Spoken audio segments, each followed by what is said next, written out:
예, 방금 전에 권영국 후보님 말씀하신 것처럼 이제 윤석열이라는 그런 음모론자, 망상을 하는 사람에 대한 위험함은 우리 국민들께서 익히 아셨을 것이다 이렇게 생각합니다.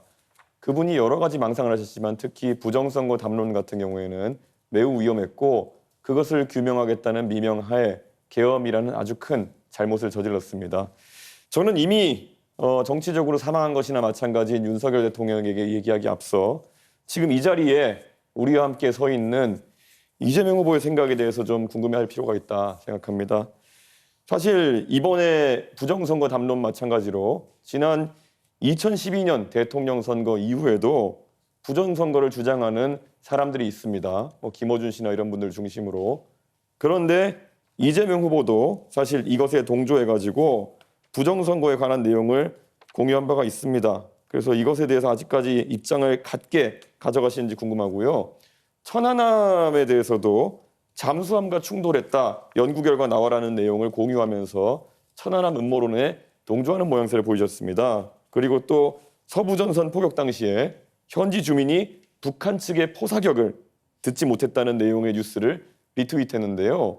이거는 사실 대통령이 되면은 대한민국의 안보를 책임지는 사람이 돼야 되는데 우리 목숨 바쳐 서부전선을 지키고 있는 장병들을 믿지 못하고 군을 믿지 못하고 오히려 북한의 주장에 역성을 들거나 아니면 이런 음모론자들과 궤를 같이 하는 것인데 이런 행보에 대해서 반성하는 자세인지 우선 궁금합니다. 네, 말씀드릴 기회를 주셔서 감사하네요. 제가 말씀드렸던 부정선거는 국정원이 댓글 조작을 통해서 국민 여론을 조작했기 때문에 그 측면에서 부정선거라고 한 거지 무슨 투개표를 조작했다 이런 차원의 윤석열이나 우리 김문수 후보가 관심 갖는 그런 부정선거는 아니라는 말씀 하나 드리고 두 번째로는 천안함은 저는 정부 발표대로 북한의 공격에 따른 것이라고 공식적으로 제가 숫자 발표했다는 말씀을 드립니다. 덧붙여서 제가 이준석 후보한테 이거 하나 여쭤볼게요. 계엄 해제하는 거 정말로 중요했는데 12월 4일 날 새벽에 12월 4일 3일 밤이죠. 다른 사람들은 전부 국회 담을 넘어서 정말 들어가 전부 계엄 해제에 참여했는데 본인은 왜 담을 넘어가자는 그 참모 보좌관이 넘어가자 그랬는데 뭐 어떻게 야단을 치면서 쉽게 거의 폭언을 하면서 계속 말다툼을 하면서 결국은 계엄 해제 표결에 참여하지 않았어요. 저는 이게 결국 싸우는 척하면서 결국은 실제로는 계엄 해제에 반대한 거 아니냐. 그거 담 넘어가면 되잖아요. 왜 안 했는지 일단 궁금하고 두 번째로는 지금 단일화 논란이 많은데 저는 이번 내란 극복이 이번 선거의 가장 중요한 과제다라고 생각해요. 그런데 이와 관련해서 우리 이준석 후보께서는 이 내란 세력에 대한 입장이 어떠한지 또 극우 세력에 대한 입장은 또 어떤지 결국 저는 이 후보께서 내란 세력인 국민의힘 김문수 후보와 단일화할 거다 이렇게 예상을 저는 개인적으로 해요. 근데 당권을 주겠다든지 총리를 맡겨주겠다 이런 제안이 있었던 걸로 보이는데 단일화, 이 내란 세력 후보와 단일화 할 건지 궁금해서 한번 물어봅니다. 이거 뭘 또 거래를 하는 거 이런 거 불법 아닌가요? 저는 결국 이재명 후보가 음모론적이고 세상을 참 삐딱하게 보고 있다는 것을 다시 한번 증명하고 있다 이런 생각을 합니다. 계엄이 터졌을 때 아마 귀당에 계신 분들께 아마 여쭤보면 알 겁니다. 저는 귀당에 있는 의원들과 계속 소통하고 있었습니다. 지금 국회 본회의장에 몇 명이 들어갔냐. 제가 택시를 타고 국회 쪽으로 이동하는 와중에도 계속 물어봤고요. 그래서 170명 가까이 들어갔다는 것을 보고 안심해서 저는 밖에서 그러면은 여기에 진입하지 못하게 하는 것이 부당함을 항의하겠다라고 제가 이야기하고 계속 밖에 있었던 것입니다.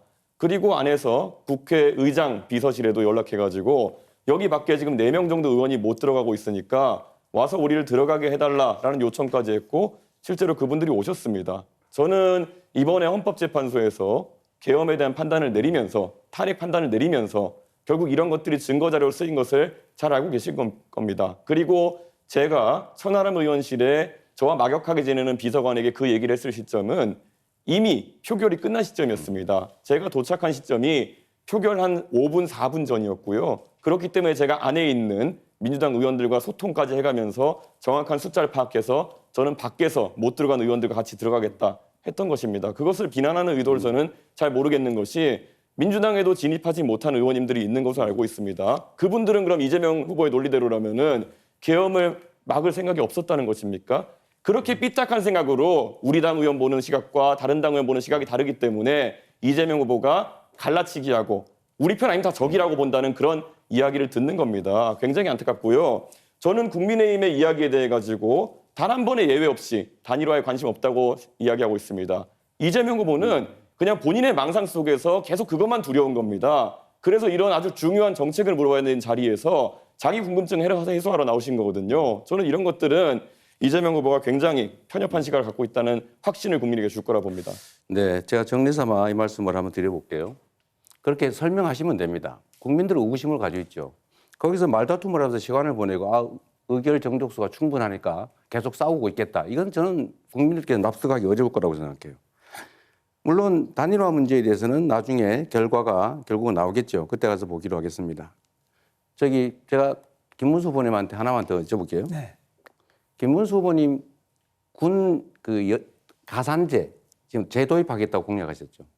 가산제를 과거와는 가산점을- 다른 방식으로 재도입하겠다고. 네. 그 위헌 판결 난 건 아시죠? 위헌 판결은 그게 지나치게 5%까지 가산점을 너무 많이 준다든지 너무 좁은 범위로 해서 그랬기 때문에 저는 저는 좀 다른 방법입니다. 저는 이게 젊은 시절에 강제로 의무적으로 입대하는 남성 청년들을 보호할 필요가 있다고 생각해요. 네. 그러나 또 한편으로는 여성 인권에 대한 배려도 필요하다. 네. 여성들은 구조적으로 차별을 받고 있잖아요. 예를 들면 임금이든 승진이든 뭐 여러 가지 가사 양육 등등에서 차별을 받고 있어서 특별한 보호가 필요하죠. 지원이. 그런데 저는 그래서 예를 들면 군 복무 크레딧 같은 거, 군 호봉 가산제 이런 걸 도입해야 된다고 지금 주장을 합니다. 이거는 여성들에게 또는 군 복무를 안 한 사람한테 피해를 주지는 않거든요. 그러나 군 가산점 제도는 누군가에게 불이익을 주지 않습니까? 상대적인 거니까. 그런데 이것은 결국 헌법이 위헌 판결을 했는데 헌법을 개정하지 않은 한 쉽지 않은 이런 거를 도입하겠다고 하는 건 결국 또 여성들을 상대로 갈라치기를 하거나 아니면 쉽게 말하면 여성들을 우롱하는 그런 거 아닌가요? 국가를 위해서 자기 청춘을 18개월 동안 의무 복무를 하고 또 장기간 복무하던 분들이 사회에 나와서 일정한 정도로 좀 혜택을 받는다. 그것도 또 공직에 취임할 때 약간의 뭐 5% 이런 게 아니라 약간이라도 배려를 한다는 것은 우리 국가의 책무이고 또 보훈의 기본입니다. 그래서 그런 부분을 가지고 이 과거에 위헌 판결 난 것처럼 그렇게는 절대 하지 않을 겁니다. 이재명 후보 발언 시간 27초 남았는데요. 예, 먼저 권영국 후보 손 드셨으니까 발언 기회 네네. 드리겠습니다. 일단 김문수 후보에게 묻겠습니다. 네. 최근 유세에서 중대재해처벌법을 악법이라며 폐지해야 한다고 했습니다. 그런데 1차 토론의 다음 날 파리바게뜨 SPC 삼립 시아 공장에서 일을 하고 있던 50대 여성 노동자가 또다시 기계에 끼어서 숨졌습니다. 후보님, 사람이 죽어도 책임지지 않게 해주는 것이 기업하기 좋은 나라입니까? 저는 그래도 예. 자, 이런 사고가 계속 빈발하고 있는데 중대재해처벌법 폐지를 계속 주장할 건가요? 중대재해처벌법을 폐지하자는 것이 아니라 그것이 지나치게 처벌 위주로 되어 있기 때문에 중대재해에 대한 예방을 우선으로 하고 처벌은 그다음에 최소한으로 해야 된다. 그게 법의 기본 원칙이고 그다음에 두 번째로 큰 업체와 아주 중소기업하고 다른데 이건 지나치게 작은 중소기업도 무조건 처벌한다 할 경우에는 아니, 기업할 사람이 없습니다. 다 네. 처벌받아서 기업을 김문수 하겠습니다. 후보님, 왜 거짓말 하십니까? 2025년 5월 15일 중소기업 중앙회 조창 강연 축사에서 중대재해처벌법 이거 악법이니까 폐지 또는 재개정해야 되는 거 아니냐 이런 얘기 한 적이 있잖아요. 재개정한다고 그랬습니다. 예. 폐지라는 폐지라는 말을 썼다는 얘기는 폐지를 염두에 두고 하는 얘기 아닙니까? 그 대신에 다른 법을 만드는 것이 맞다 이거죠. 그래서 제목 네. 자체가 제가 얘기 계속 중대재해처벌법이 하겠습니다. 아니라 중대재해예방법 이렇게 만들어야죠. 예방을 하기 위해서 책임을 묻지 않는 지금까지의 산업재해 현실이 계속된 거예요.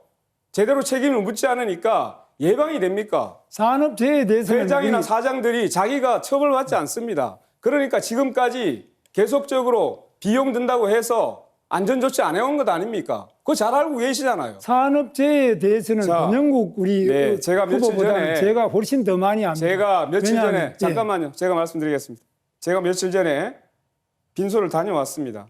근데 그 영종석의 얼굴을 보니까 아직도 참 젊어서 정말 마음이 아팠습니다. 저는 분명히 말씀드립니다. 노동부 장관까지 하신 분이 지금도 보면 하루에 6명이 죽어나가고 있는 이 일터를 어떻게 하면 바꿀 거야 생각을 해야 되는데 왜 그걸 막기 위한 법을 개폐하니 폐지하니 이런 얘기만 하고 있습니까? 정말 화가 납니다. 네, 여기까지 하겠습니다. 그리고 네, 제가 좀 말씀을 됐습니다. 예. 이재명 후보께 제가 시간이 많이 남지 않아서. 네. 답변 시간이 짧기 때문에 짧게 네, 질문하시고 제가 질문을 네, 조금 많이 하고 네, 혹시 답변을 듣고 싶으면 본인의 시간을 양도하셔도 됩니다. 예, 지난해 연말 그 신사동 빌라 반지하에서 거주하던 50대 무직 남성이 생활고로 사망을 했습니다. 알고 네. 계실 겁니다. 네. 공과금과 주택관리비를 수개월 내지 못했던 고인은 주민센터에 긴급 복지 지원을 2차례 요청을 했는데 관련 사업 예산이 소진됐다라는 답변만 들었습니다. 네. 2달 뒤에 이 남성은 숨졌습니다. 분명히 말씀드리겠습니다. 이 죽음의 배후에는 부자들에게 87조 원이라고 하는 그 세금을 깎아준 윤석열 정부가 있습니다. 그런데 민주당도 매우 유감스럽게도 예산심사에서 합의를 해줬습니다. 그래서 묻겠습니다. 윤석열 정부의 부자 감세 원상복구해야 않겠습니까? 맞는 말씀이신데 원칙적으로 동의합니다만 지금은 경제 상황이 너무 어려워서 좀 지금은 유보해야 될 것 같습니다. 네, 이재명 후보 20초 남았는데 계속 쓰시겠습니까? 네, 그러면 손 드신 김문수 후보부터 먼저 발언 기회 예. 드리겠습니다. 제가 이재명 후보에게 또 묻겠습니다. 저는 경기도지사를 할 때 청렴 영생 부패 즉사, 제가 이 말을 만들어서 공무원들 청렴도를 끌어올리기 위해서 노력을 해서 16등 하던 경기도가 제 마지막 3년 동안은 계속 1등을 했습니다. 그런데 이재명 후보는 지금 그동안에 좋은 2등급의 경기도가 3등급으로 청렴도가 떨어졌을 뿐만 아니라 지금 현재도 재판을 5개나 받고 있습니다. 전부 경기도지사 재임 때 또는 성남시장 때입니다. 그런데 또 법인카드 부분을 보면 이건 정말 좀 상당히 일반인들이 분노할 수밖에 없습니다. 법인카드를 가지고 지나치게 사적인 그런 여러 가지 뭐 개인이 뭐 일제 샴푸를 사쓴다든지 뭐 여러 가지 그 이루 말할 수 없는 그런 비리 부정이 많아서 이것 때문에 이미 그 경기도 관계자가 재판을 받고 지금 유죄를 받고 그것도 더구나 우리 사모님께서도 그런 어려움을 겪고 있는데 이거는 본인이 이재명 후보 본인이 만약 이것을 안 고치고는 대통령이 되면은 어마어마하게 큰 사건으로 번져서 온 공직자가 윗물이 맑아야 아랫물이 맑은데 윗물이 이렇게 탁하고 부정 부패 비리에 그런 이런 식으로 방탄 입법을 하고 방탄 조끼를 입고 이렇게 해가지고는 과연 우리 공직이 유지되겠나 걱정이 되는데 어떻게 생각하십니까? 김문수 후보가 소속된 그 정권이 아무런 증거도 없이 언론 플레이해가면서 마구 무작위 조작 기소를 한 결과다 이 말씀을 드리고 그 증거가 있으면 구체적 증거를 한번 내보십시오. 저는 그렇게 쓴 일이 없어요. 재판에 여기 다 나와가지고 저도 자료를 다 가져왔습니다. 그럼 왜 재판을 받습니까? 왜 유죄가 나옵니까? 유죄 어디 나왔습니까? 유죄가 여기 지금 법인카드 해가지고 전부 다 여기 제가 없이 유죄가 나왔습니까? 아니 지금 우리 사모님도 지금 그렇고 네, 김문수 후보 발언 시간 초과돼서 마이크가 자동으로 음소거 됐습니다. 자, 이재명 후보 7초 남았는데 마저 답변하시겠습니까? 네. 자, 그럼 이준석 후보에게 발언 기회 넘기겠습니다. 예, 오늘 저희가 사회 갈등을 극복하는 방법에 대해서 이야기하고 있는데요. 사실 최근에 대한민국의 여러 가지 갈등 상황들 중에 우려를 살 만한 지점들이 있었습니다. 몇 년 전에 전장현 관련해서 지하철 시위라는 과정에서 정말 4호선을 타는 100만 명이 넘는 그런 시민들의 발을 묶어가지고 자신들의 뜻을 관철하는 것이 옳은 거 아니냐에 대해서 많은 시민들이 갑론을박했습니다. 그리고 최근에는 동덕여대에서 공학전환 논의가 있을지도 모른다는 얘기 때문에 그 구성원들 중에 일부가 자신의 학교를 기물을 파손하고 그리고 락카치를 해가지고 학교를 거의 쓰지 못할 지경으로 만들어 놓은 사태가 있었습니다. 그런데 한 가지 여기서 주목할 점은 민주당이 매번 등장해서 여기서 그런 행위를 한 분들에 대해 가지고 적극적인 옹호를 해왔다는 겁니다. 어제 한 기사가 보도됐는데요. 민주당 교육위 소속 의원 3분과 보좌진 1분이 이준석이 왜 거기에 오겠느냐, 이준석이 동덕여대 왜 방문하게 허용해줬느냐 라면서 동덕여대를 다그치고, 그래서 동덕여대 측에서 결국엔 압박을 이기지 못하고 학생들에게 대한 손해배상이라든지 형사고발 조치라든지 이런 것을 풀어준 이런 사례가 있습니다. 그러면서 학교에 대한 종합감사를 하겠다 등 여러 가지 압박을 한 것으로 이렇게 보여지는데요.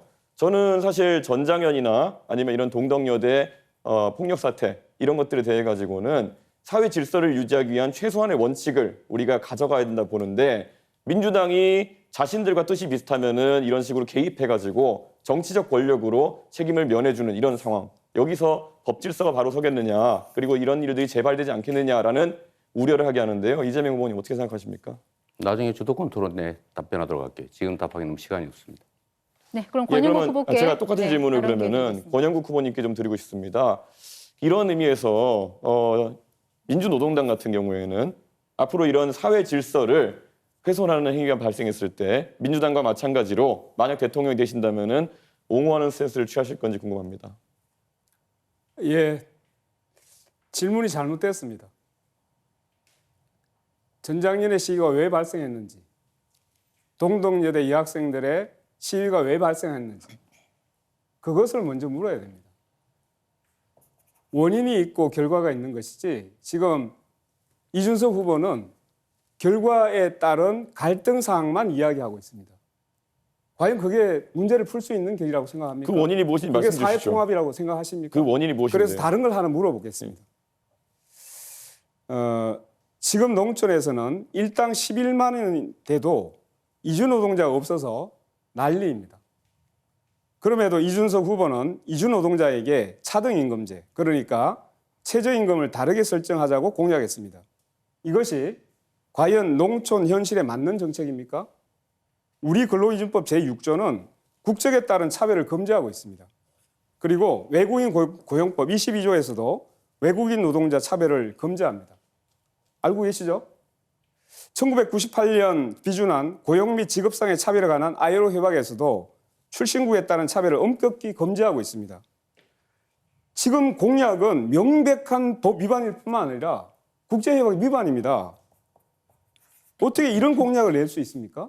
저는 공약 철회해야 된다고 생각하는데 철회해야 된다고 생각합니다. 어떻게 생각하십니까? 답을 드리겠습니다. 자, 결국엔 ILO 컨벤션 111조, ILO 협약 111조를 얘기하시는 것 같은데요. 네. 캐나다 같은 경우에도 1964년도에 이것을 비준한 뒤에 TFWP 프로그램 등을 통해 가지고 외국 노동자에 대해서는 규정을 완화한 사례가 있고요. 그리고 지금 법 얘기하셨는데요. 당연히 법 개정을 상정해서 말씀드리는 거고요.